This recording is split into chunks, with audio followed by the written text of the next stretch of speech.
Your phone buzzes. It's a call, not a text, an actual phone call. And before you even look at the screen, something in your chest tightens, just a little. Maybe you let it ring out and send a text instead. Sorry, missed this. What's up? Sound familiar? If it does, you've probably been told you're avoidant or rude or too online. But what if I told you that tiny flinch isn't a character flaw at all? It's your brain doing exactly what it evolved to do. Here's the assumption most people carry around: that preferring texts over calls means you're antisocial or scared of people or just lazy. But the psychological reality is almost the opposite. The people who prefer texting are often the ones thinking the hardest about their relationships. They're not avoiding connection, they're trying to control how that connection happens, because for them, connection feels safer when it's on their terms. Let's slow down and actually look at what's happening in your head the moment that phone rings. A phone call is, biologically speaking, an ambush. There's no preview, no warning, no chance to compose yourself. You don't know the tone, the mood, the agenda. Your brain, which is wired to treat uncertainty as a low-grade threat, immediately starts bracing. Researchers who study social anxiety describe this as anticipatory arousal. The nervous system spins up before anything bad has even happened, purely because it can't predict what's coming. A text, on the other hand, gives you something a phone call never can: time.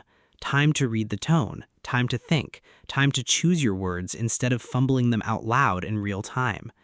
Think about the last time you got into an awkward conversation on the phone. Maybe there was a pause that went on a beat too long, and you didn't know if the other person was thinking, annoyed, or just chewing their food. Silence on a call feels loud. Silence in a text thread is just silence. Nobody's keeping score. That difference matters more than we admit. Psychologists call this reduced cue communication. Fewer cues, less pressure to perform.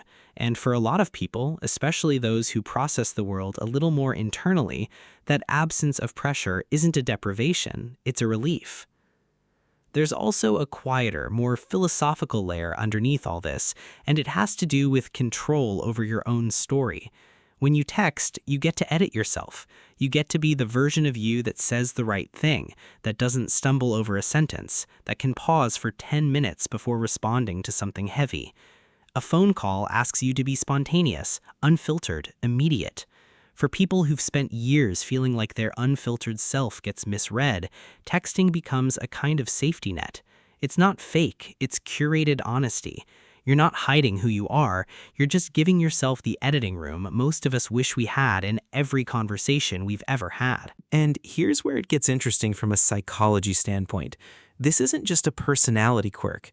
It's actually tied to something called cognitive load theory. Real-time conversation demands your brain juggle several things simultaneously: tone of voice, pacing, emotional subtext, your own response, all while suppressing your internal monologue long enough to actually listen. That's a lot of plate spinning.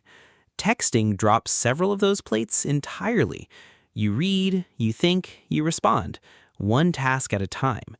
For people whose minds run a little louder or a little faster, that single-lane processing isn't avoidance, it's efficiency. It's the difference between trying to have a conversation in a quiet room versus trying to have one at a concert. Of course, there's a generational layer to this too.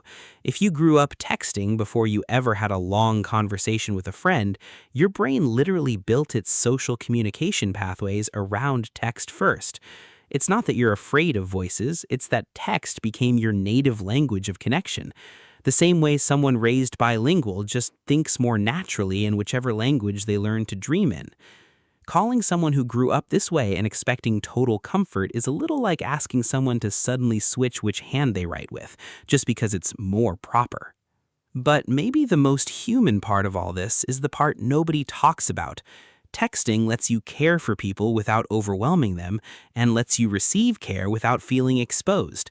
A 2-word text, thinking of you, can sit gently in someone's day without demanding an immediate emotional response.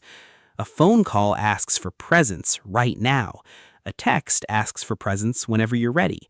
And for people managing anxiety, depression, sensory overload, or just an exhausting day, whenever you're ready can be the difference between staying connected and disappearing entirely. So if you've ever felt a flicker of guilt because you'd rather type "call you later" than actually answer, let that guilt go. You're not broken and you're not bad at relationships.